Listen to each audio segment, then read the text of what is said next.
Imagine you're an attorney who discovers that in the case the following week, the opposing counsel's legal firm is on record of giving a gift to the judge presiding over your case. And you make this discovery serendipitously, thanks to data visualization. This is a true story that almost did not happen if it had not been for a critical shift. When you surf, if you don't shift your weight, you can lose your balance. The same is true for businesses and ventures. This is a story of how our team had to shift focus from solving technical challenges to validating the customer-facing component in order to succeed. Last year, my team won Code for America's inaugural Data Deathmatch Hackathon by hacking financial disclosure information made available by the Fairness and Political Practices Commission and digitized by Cathryn. The data our team was hacking is called Form 700 data. This requires publicly elected officials and candidates to disclose financial conflicts of interest as well as gifts and honorarium. And while this data is vital, especially when we think about open government, it's locked away in big banks of PDFs, really limiting its usability and its transparency. So our challenge was to come up with a way to really liberate this data and make it truly useful and interesting for the community.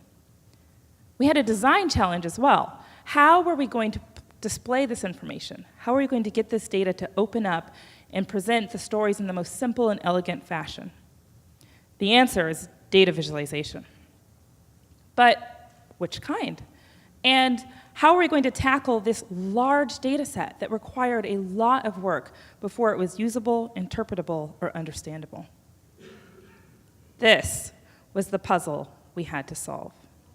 So to give you an idea of what we're dealing with, because these were digitized from paper forms, if someone scribbled in the margins or took an extra line to answer a question, that data often ended up in a completely different table.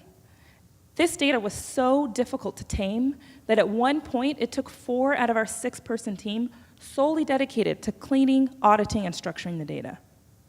And unfortunately for us, we were running out of time. We had spent so much of our time trying to tackle this challenge that we put minimal focus on the data visualization components. And we began to make a mistake that many startups make.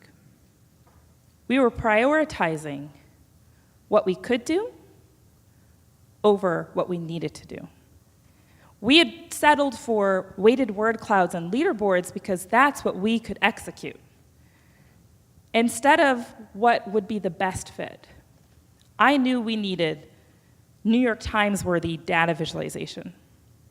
So we had a quick huddle and reallocated resources, freeing up Renee DiResta, our rock star, who locked herself in a room for 45 minutes and emerged with our D3 directed graph just in the nick of time. And we went on to win the hackathon. The prize was going to the commissioners in Sacramento and presenting this. And as we're mousing over and sharing data stories, one of the commissioners recognizes 2 names: legal firm of the opposing counsel giving a gift to the judge presiding over his case in the following week. This was a real aha moment for the commissioners. Data visualization bared out to them the value and showed how you can take technically public information and transform it into something truly useful and transparent. This went on to be highlighted and featured in a follow-up story with NPR. But the moral of this story is that if you find yourself or your team devoting all of your time and resources on what you can do instead of what you need to do, don't be afraid to shift. Hackathon teams are a lot like pop-up startups. Extreme uncertainty, not to mention time and resource constraints. In our case, we had to slow down and realize that if we did not validate the customer-facing component, if we did not come with the data visualization, all of our back-end work would have been for nothing.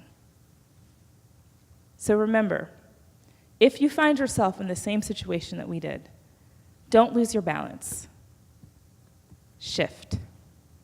Thank you.